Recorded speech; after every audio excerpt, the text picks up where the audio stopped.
We're on a mission. We invite you to dream, to pray, to discern, to envisage what it is that God is calling you to do and be for His kingdom. What's the vision of our future that beckons or draws us forward?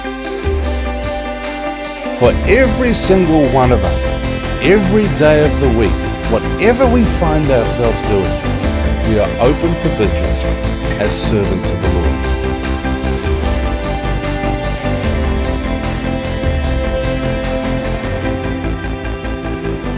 Welcome to Hamilton Central Baptist Church's special Easter service. I've been leading and speaking at Easter Sunday services for over 40 years in camps and churches and conventions and different countries. But, this is a new setting.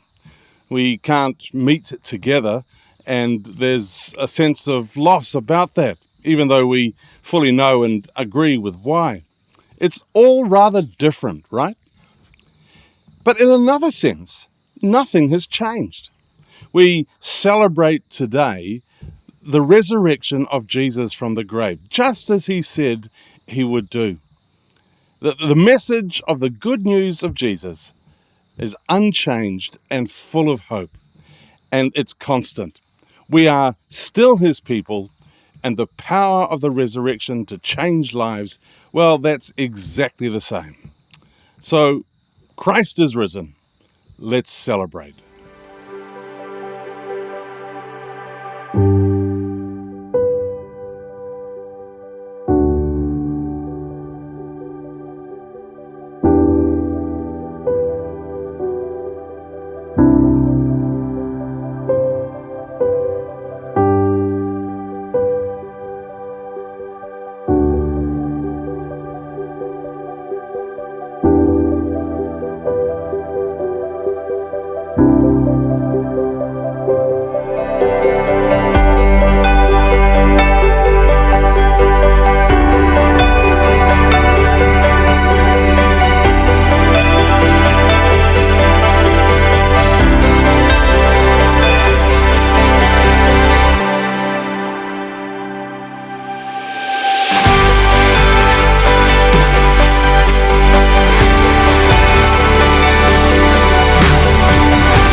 Last September, Liz and I had the privilege of visiting Israel, and when we were in Jerusalem, we walked those places where Jesus had walked 2,000 years ago that feature in this week of Easter. We visited the Temple Mount where the magnificent temple had stood and from which He overturned tables and drove the merchants and the money changers out. We walked through the Garden of Gethsemane where olive trees still grow, and where Jesus sweated drops of blood in His anguish, and it was from there that He was arrested while praying with His disciples. We saw the steps that He climbed to the house of Caiaphas where He was put on trial. We visited the place where archaeologists believe the crucifixion occurred, that place called Golgotha, and of course we visited the garden tomb, which could well have been the very place where Jesus' body was laid and from which He was resurrected. So celebrating the events of this Easter Passion Week this year have been for us very special as we placed our feet in so many of the places that Jesus Himself had walked. There are many characters and episodes in the Easter story for us to focus on. But the one that captures me the most, perhaps, Well, perhaps because, I can identify with his failure the most, is the account of Peter and what he did. He was a leader amongst the disciples, and he was often the first to speak, and, well, quite often he was actually the first to receive a sharp rebuke from Jesus for missing the point as to what it was he'd just seen or heard. Now, for Peter, the events of that first Easter weekend must have been excruciating. For everyone who knew Jesus, it was a time of anguish and loss. But for Peter, it was all the more full of deep shame and regret. And yet, when Jesus rose from the grave, Peter's restoration was nothing short of magnificent.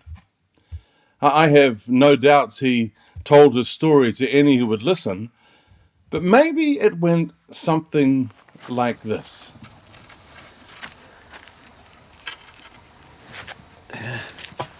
Right here. This is where Jesus was kneeling when they came and grabbed him. And I came in from this direction with my sword drawn, and I cut off the ear of the servant of the high priest. I reacted exactly the way Jesus told us not to.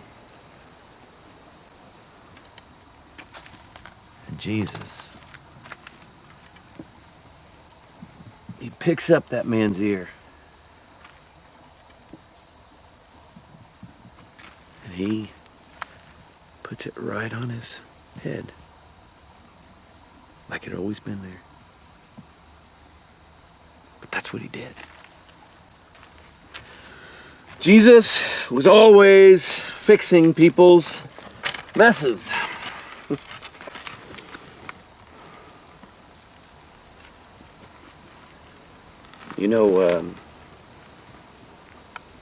I said I didn't know him that night. 3 times. 3 times. I denied my friend.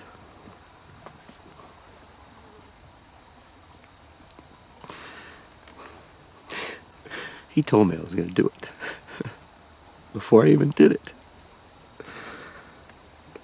And like an idiot, I argued with him. But he was right. He's always right.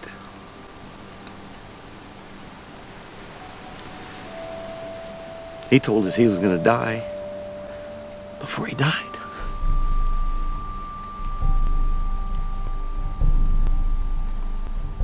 But you know what he did?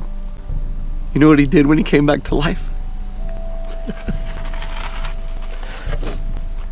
That morning when he came back to life, he gave me the opportunity to tell him I loved him. 3 times. 3. He knew. That was my greatest regret. But that's how he does it. When it settles here, it changes here. And that turns the past upside down. It doesn't matter. It doesn't matter what happened that night, because of what happened that morning. Because he beat death.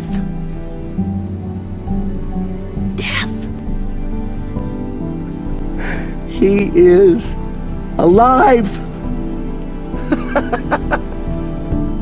Alive!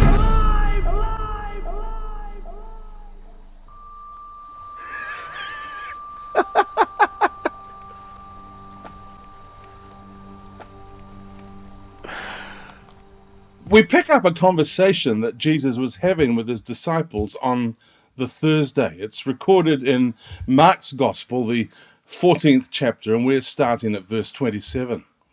You will all fall away, Jesus told them. For it's written, I will strike the shepherd and the sheep will be scattered. But after I have risen, I will go ahead of you into Galilee. Well, Peter declared, even if all fall away, I will not. Truly I tell you, Jesus answered, today, yes, tonight, before the rooster crows twice, you yourself will disown me 3 times. But Peter insisted emphatically, even though I have to die with you, I will never disown you. And all the others said the same.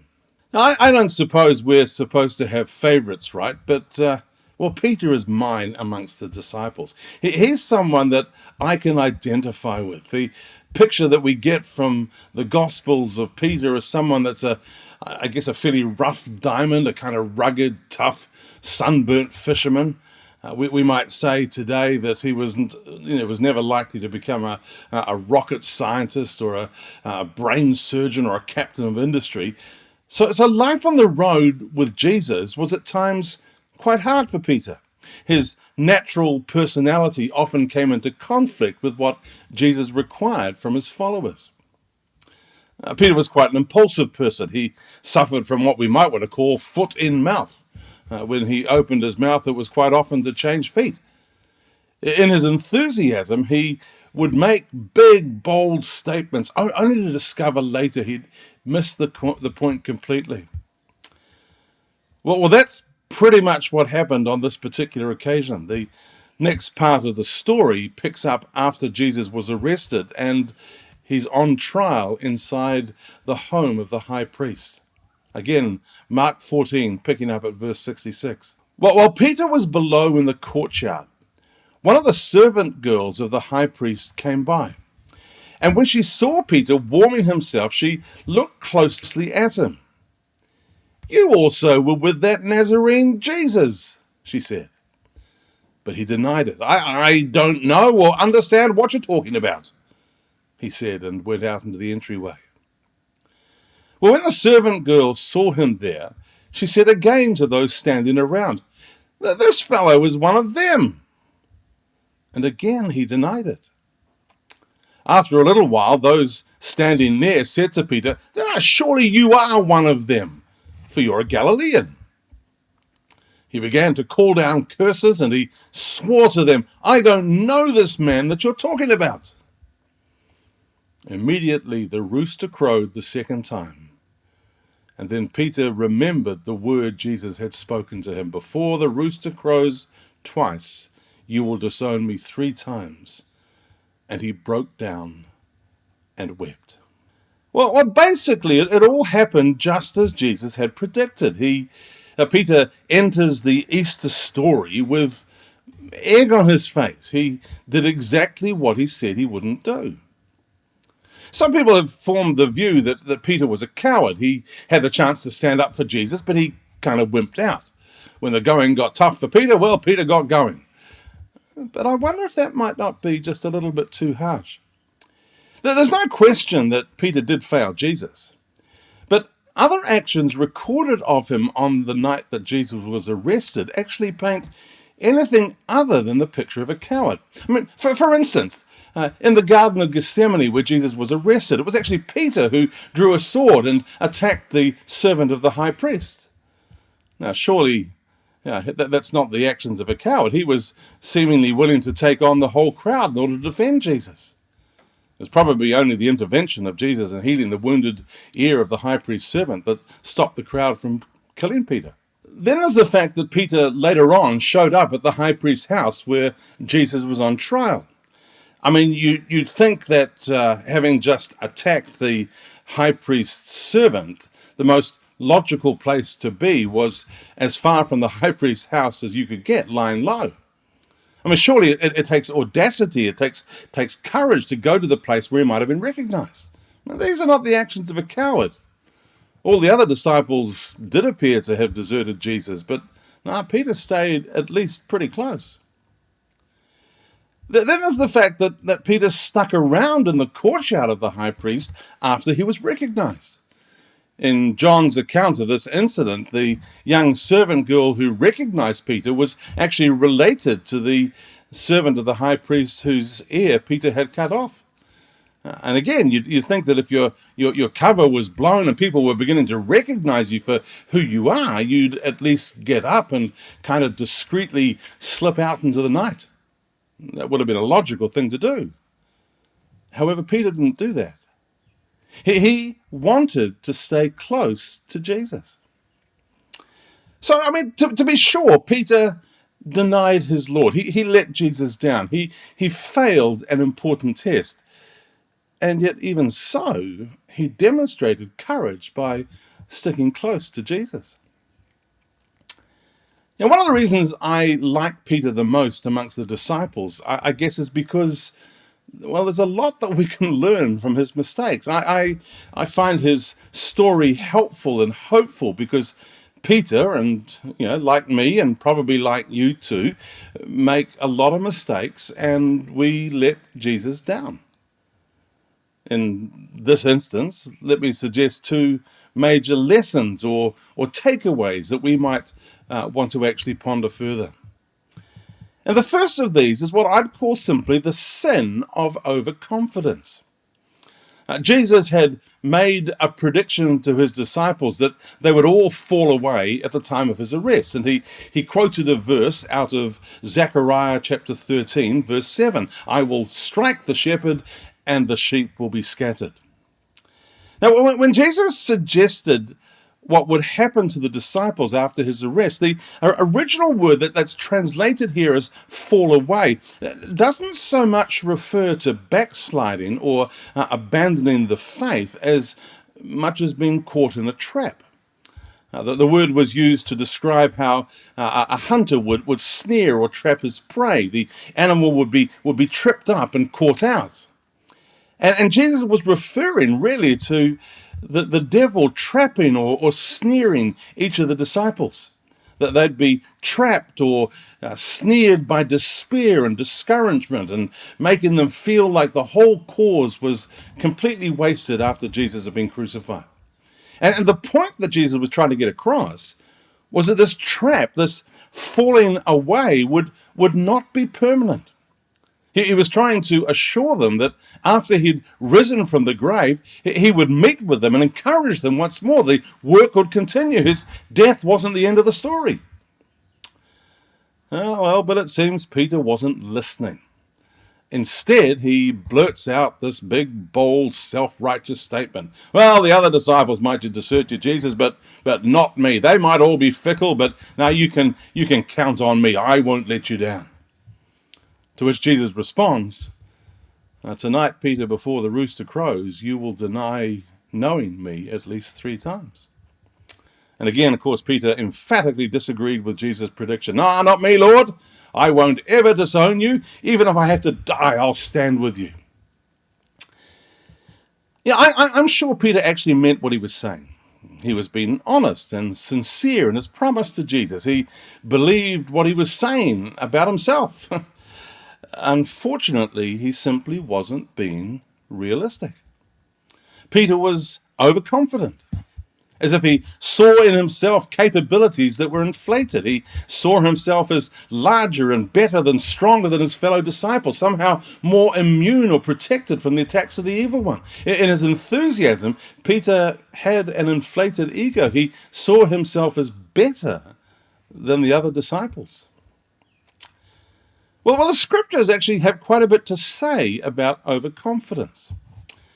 For instance, in 1 Corinthians chapter 10, Paul writes about the failings and trip-ups of the children of Israel in the wilderness and how the record of their mistakes is there to warn us to be very careful. And in verse 12 of 1 Corinthians 10, he makes the statement, so if you think you are standing firm, be careful that you don't fall.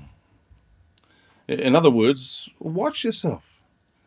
Don't be so overconfident in your position or your own convictions that you're okay and others are wrong. The more we puff ourselves up with the notion that we're stronger or more spirit-filled, more spiritually attuned than others, well, the more dramatic our demise might be. Then there's Paul's solemn warning in Romans chapter 12, verse 3. For by the grace given to me, I say to every one of you, do not think of yourself more highly than you ought, but rather think of yourself with sober judgment in accordance with the faith God has distributed to each of you. Now, we don't know for sure, but perhaps it was through the kind of humbling experience that this particular episode in the life of Peter records, but certainly by the time he came to write his first letter, he'd obviously changed his tune a bit. In fact, he almost implies that overconfidence is a particular temptation for younger people. 1 Peter chapter 5, verse 5 and 6, in the same way, you who are younger, submit yourselves to your elders. All of you, clothe yourselves with humility toward one another, because God opposes the proud, but shows favor to the humble and oppressed. Humble yourselves, therefore, under God's mighty hand, that he may lift you up in due time. Now, the man or the woman of God who is truly spiritually mature doesn't exalt or boast in their gifting or their ministry or what they're capable of doing for Jesus. Neither do they allow others to boast about them. Before the arrest of Jesus, Peter believed he could do far more than the other disciples. He was overconfident in himself, and because of that overconfidence, Peter's fall was even harder. When we build ourselves up in our own minds, well, the distance off the ground becomes larger and the fall hurts all the more. By contrast, those who view themselves realistically, humbly, well, they're not so much surprised by their sin. Overconfidence in ourselves or our ability, I guess you'd have to say it's actually tantamount to idolatry. We become self-made men who worship their creator. A God doesn't share his glory with others. Then a second lesson that I think we can learn is that we learn more from failure than we do from success. Despite his big, bold promises, Peter fulfilled Jesus' prediction. Before the rooster crowed, twice Peter denied any knowledge of Jesus. But I wonder if Peter's failure on this occasion was actually a major learning curve in his growth as a follower of Jesus. Failure brought to Peter a sense of realism and maturity that, well, success never would have. In fact, if we go to Luke's account on this particular episode, in Luke chapter 22, Jesus speaks of Satan's request to sift Peter as wheat. It was a time of testing to see how much he really did love the Lord. And the implication is that God allowed Peter to be exposed to the devil's snares. Now, not to suggest that God abandoned him or the devil won a victory over Peter, rather that Peter might learn something through failure. I mean, before the arrest of Jesus, seemingly Peter saw himself as someone bigger and brighter than the rest of the disciples. After this episode, in the courtyard of the high priest, Peter saw himself as one capable of failure, just like the rest. And yet inherent in that failure was a great deal of learning and knowledge about himself. See, failure is a greater teacher than success. How does a young baby learn to walk?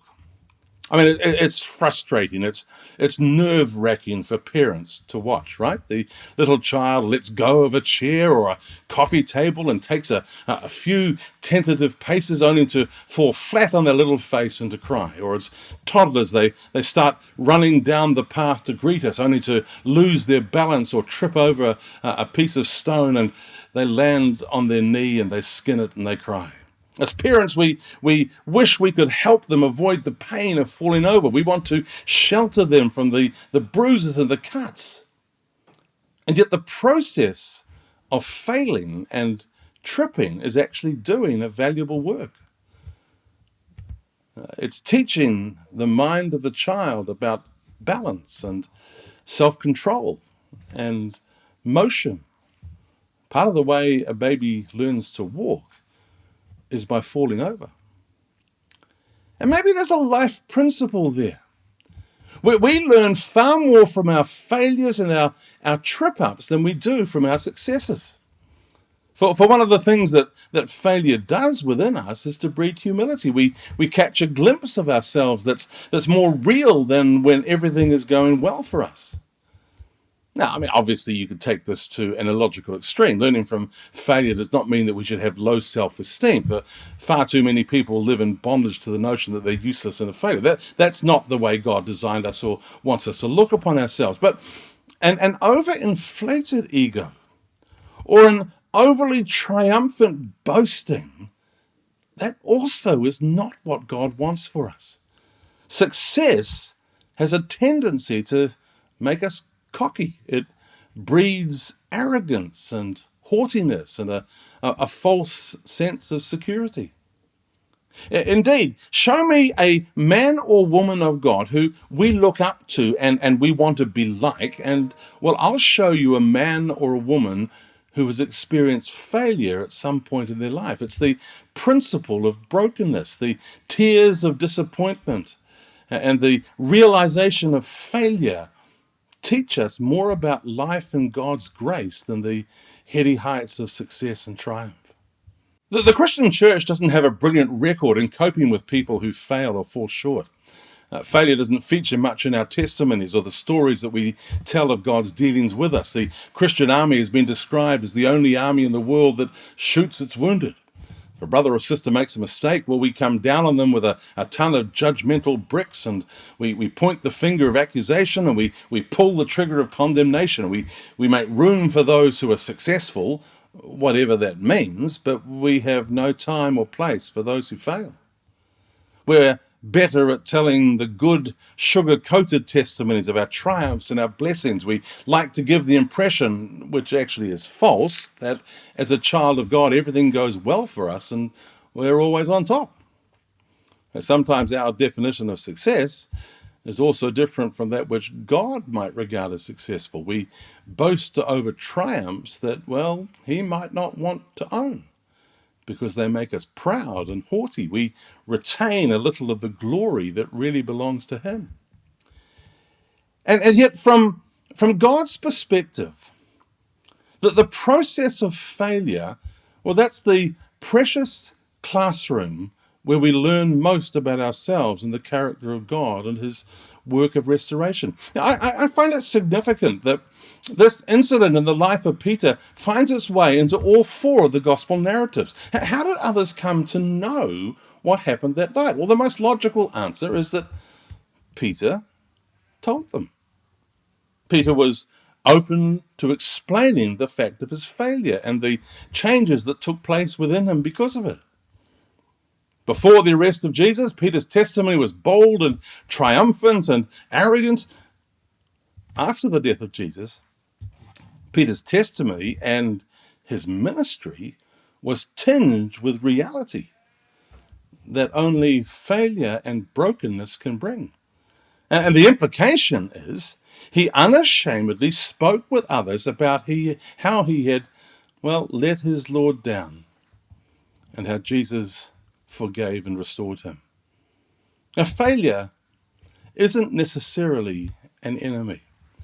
It may in fact become our greatest friend, because through it we see who we really are, and when we recognize that, God has us in a place where he can begin to do something with us. Well, as you know, there's a little sequel to this story, and I guess this is where a day like today, as we celebrate the resurrection of Jesus, gives people like you and me an immense sense of hope.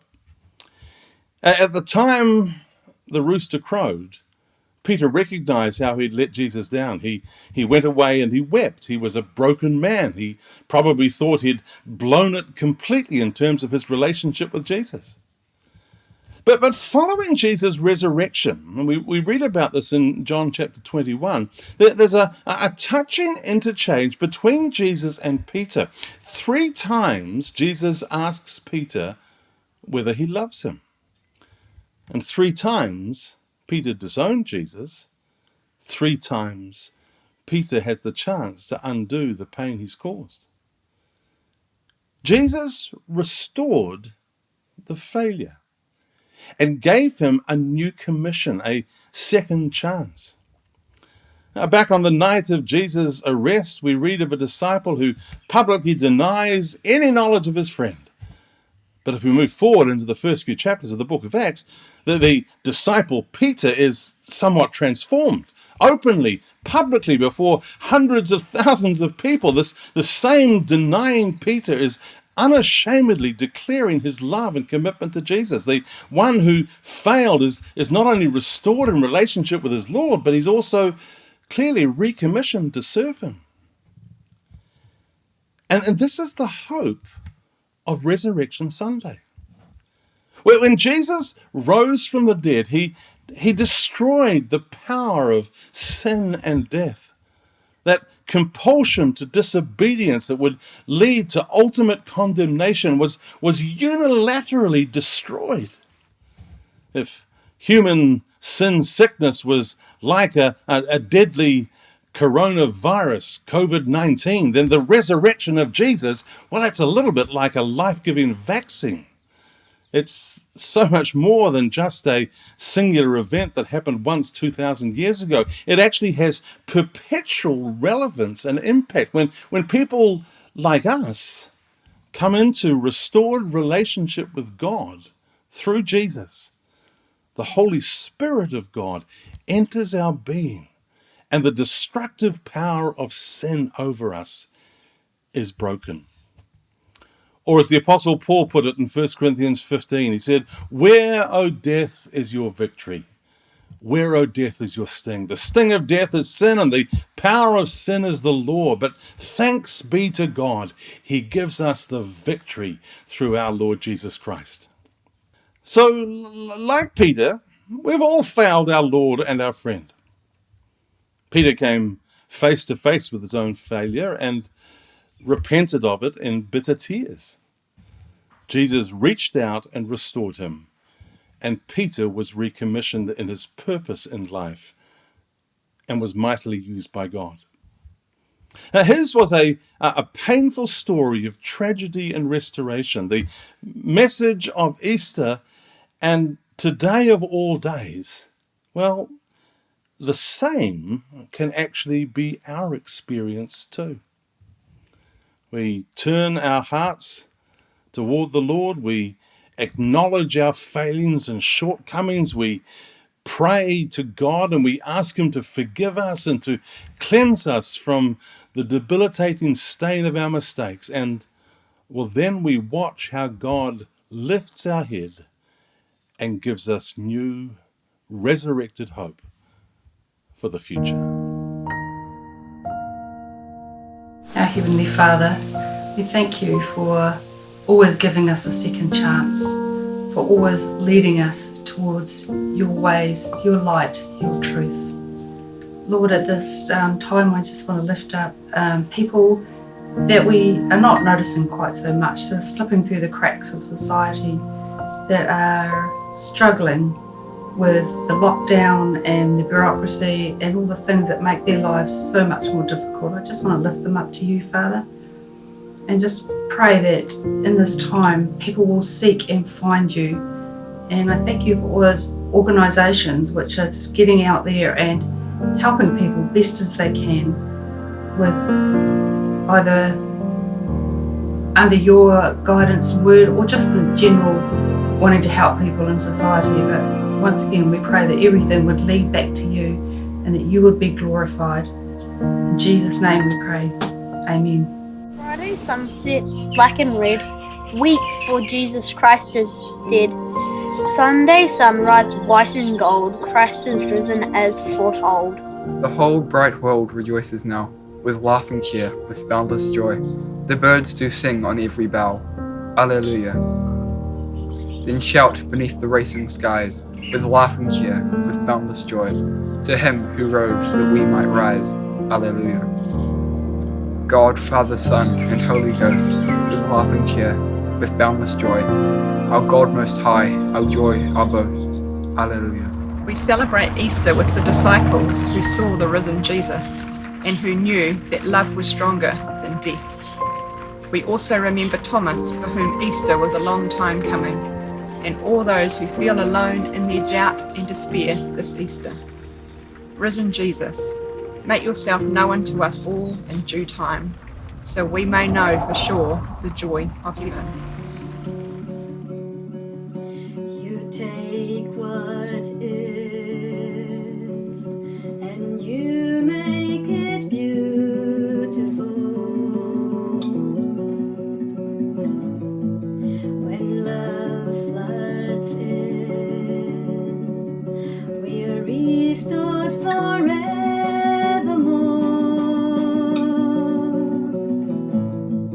With breath that brings the dead to life, with words that pierce the dark with light, only by the blood are we set free. With mercy strong to carry shame and nail it to a tree, you alone hold the power to redeem. No guilt competes with innocence crucified.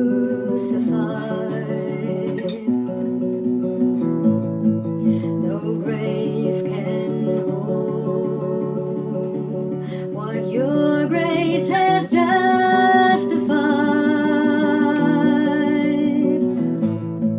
With breath that brings the dead to life, with words that pierce the dark with light, only by the blood are we set free.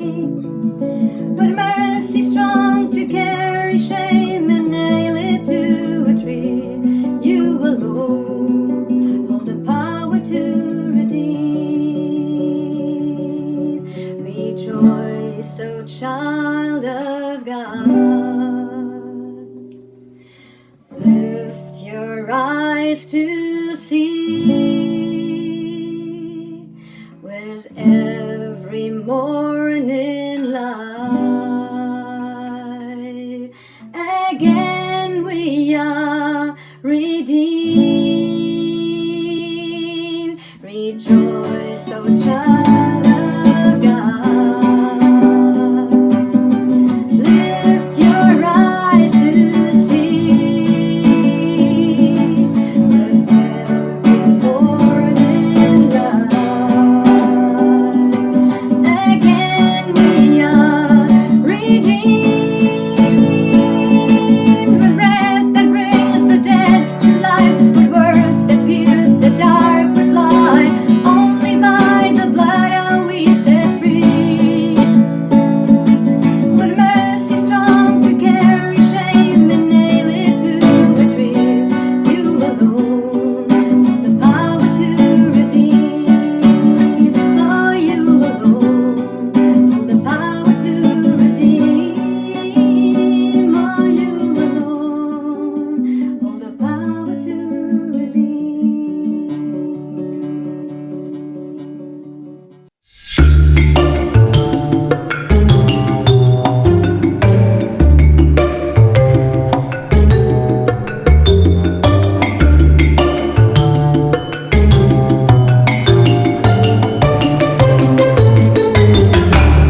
So we're checking in with Shane Vink, and who leads the Te Whānau Putahi congregation, part of us as a church, over there in Fairfield. And Shane, what's the scene like for you at the TWP community these days?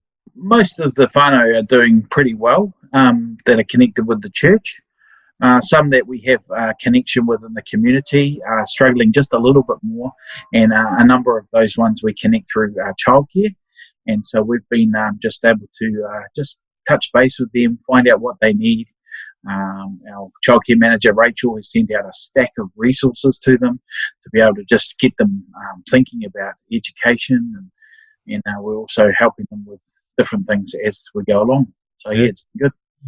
So you guys normally run a community meal, kai time on a Wednesday night. You get run about anywhere between 70 and 100 people come along to that most weeks. That obviously can't happen during the lockdown period. But what are you doing to get food to those for whom this is actually quite an important meal in the week? The first week we had 48 hours, and it was in the 48-hour window that we were able to do a meal. We realised that needed to probably be contactless at that stage and deliveries. So we went and delivered to all the people that we had on our list. We delivered about 100 meals, and myself and my wife cooked those, and that was fantastic. We just took those out and took them to people. We realised that most of the whānau that come are reliant on good cooking, and they don't have those skills necessarily. So we have been making sure that when we take them food, it's easy to prepare, or it's been cooked and you can freeze it and then give it out to them, and they can heat it up in the microwave or whatever. Right. The first week we did our normal kai time delivery style. Last week we didn't do anything. We just let it have a break for a week, and then this week we're going out and doing a number of deliveries with working in with other groups. So that's been cool. So today we'll be going out and doing. We'll be visiting probably 60 to 80 houses with different food. So that'll be cool. Fantastic. You're also doing more than just this, though, aren't you? You're working in with other agencies and providing food bank supplies and meals. But tell us about that and who you're working with. We have this great collective in Fairfield called Fern. I actually am part of the leadership of Fern and the chairman of the committee. Working with us, we have the city council, we have the police, and we have just a number of folks that are connected with community agencies, all the community centres and that kind of thing.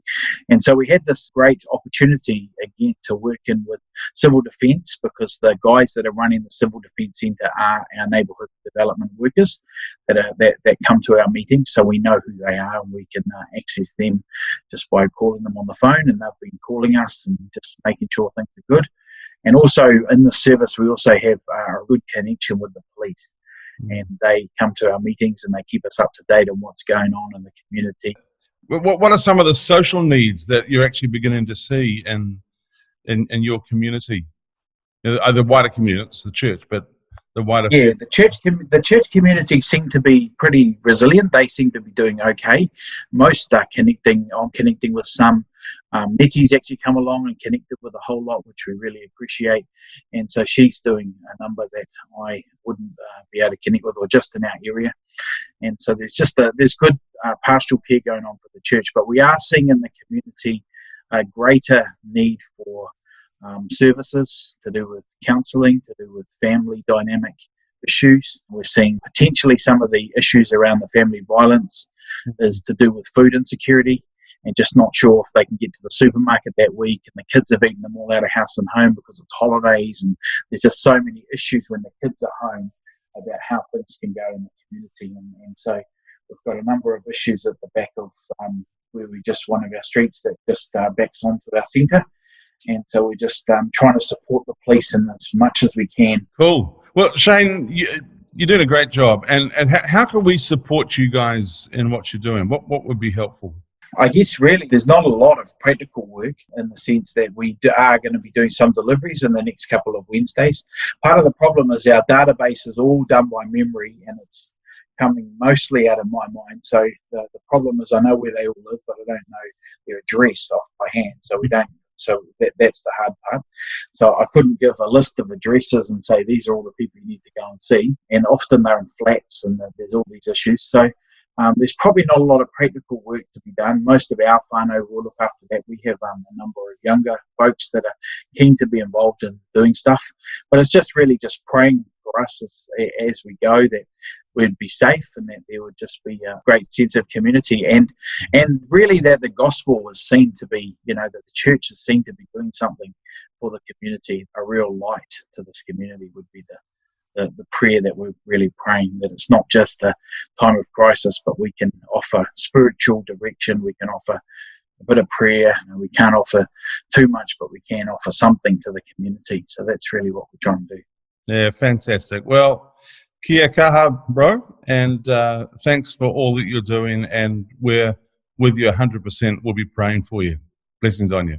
Thank you very much, Central Baptist. Let me bring in Jenny Hawker, who's part of our church family at Central Baptist. And Jenny, you work with Age Concern. Tell us about the kind of work that they do. Business for usual for Age Concern is that we have the elder abuse contract with the Ministry of Social Development, the accredited visiting service contract with the District Health Board, some health promotion contracts with the District Health Board, and educational programs for older people. We have my role, the supported services role, which is I am part of the elder abuse team, but my role is mostly for reluctant clients and clients who have self-neglect issues, mental health issues. So my role is a navigating role and collaborating with many of the other services and health board services in the community. Yeah. We have a counsellor, educational sessions that include just driver refreshing courses is key. So we're basically keeping older people very safe and very connected. Yeah, well, it's a wonderful work. I've been trying to remember who it was who said a nation that doesn't look after or care or honour its elderly is just morally bankrupt. So I think what you're doing is and the work of Age Concern is fantastic. What are some of the needs, particularly in this difficult lockdown period, that you're actually hearing from some of your clients? We're hearing from older people, but also we field lots of calls from older people themselves looking for information around all sorts of things. So of course at the moment the focus is very much on how we're getting through in regard to this COVID-19. So we're hearing from a lot of families as well. Families from overseas or families from the South Island very concerned about their older people. In Hamilton, Dad shouldn't be going to the supermarket, he's 90, how can you help? So lots and lots of scenarios around that. Older people very, very concerned about how do I pay my bills, how do I do my banking, how do I get my shopping. I was going to ask you about that, because it's all very well to lock the nation down to stave off the coronavirus, but we actually don't want to have our elderly people starve to death in their homes as well.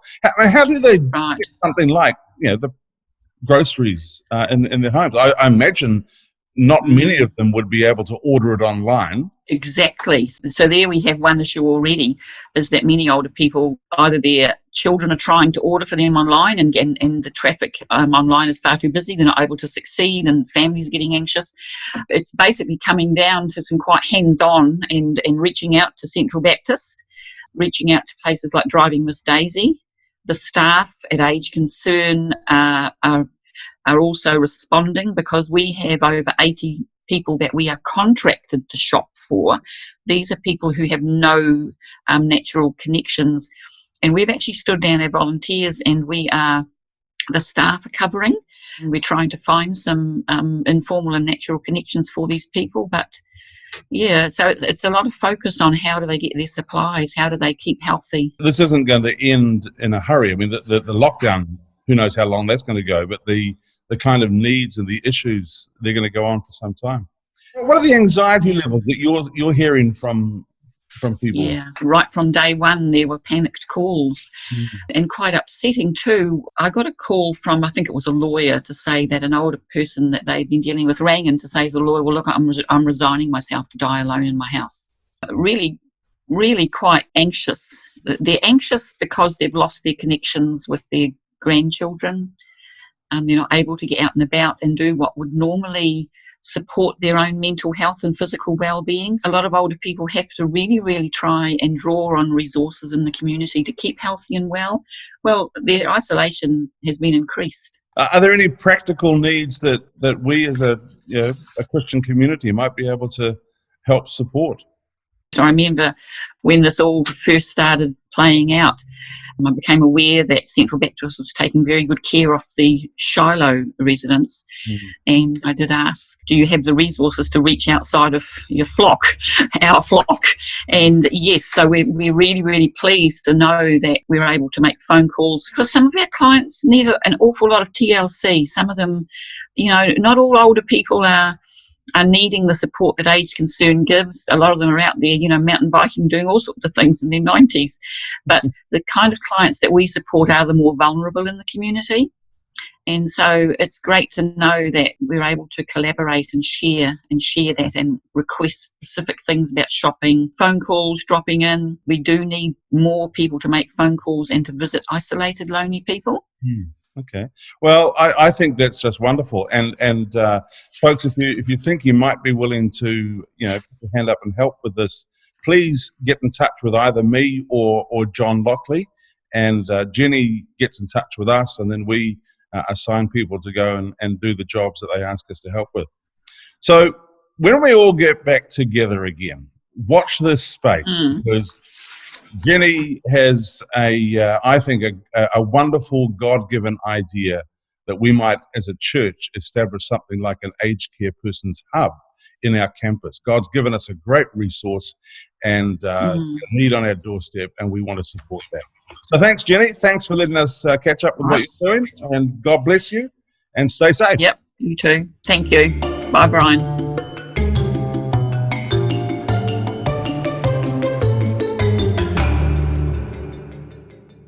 Thanks for joining with us today. And if you think someone else might be encouraged by this program, do feel free to share the link.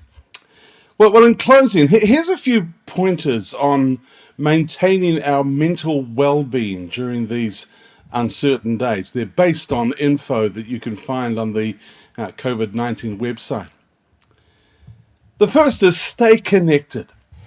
Social distancing doesn't mean social isolation. We reduce stress and anxiety when we connect with friends and family. So use that telephone or social media or even a jolly good natter over the fence with your neighbours, 2 meters apart, of course. We're actually in this together. Acknowledge your feelings. It's completely normal to feel overwhelmed and stressed and anxious, worried, or even scared in the current situation that our world is in. So allow yourself time to notice and to express your feelings. I don't know, maybe write them down in a journal. Turn them into prayers for yourself, but maybe also for other people. Stick to routines wherever possible. Try to go to sleep and wake up at the same time as you usually would. Eat your meals at regular times. Shower and change your clothes as you would normally. We're asked to stay home, not to stop life as we know it. Check in with other people who might need help. Reaching out to those you know who may be feeling alone and concerned, that could actually benefit both you and the person that you're in contact with to support. Seek accurate information from legitimate sources. You may find it useful to limit your media intake. Watch or read news broadcasts once or twice a day, but don't spend the whole day doing so. Be righteously skeptical about some of the dubious conspiracy theories that are circulating on social media these days, especially those that are trying to squeeze our current situation into end-time prophecies. Hey, Christians have been doing that kind of thing for thousands of years. God alone knows the time of the end. Use the opportunity to spend time in prayer and reading God's Word. We may not understand all that's happening in our world, but we are connected with the one who does. So talk with him often and allow his spirit to calm yours. And finally, above all else, maintain a sense of humor. Or as 2 Timothy chapter 1 verse 7 says, God has not given us a spirit of fear, but of power and of love and of a sound mind. And it was the writer of Proverbs who described a merry heart does good like a medicine. So here's a few more humorous memes to make you smile.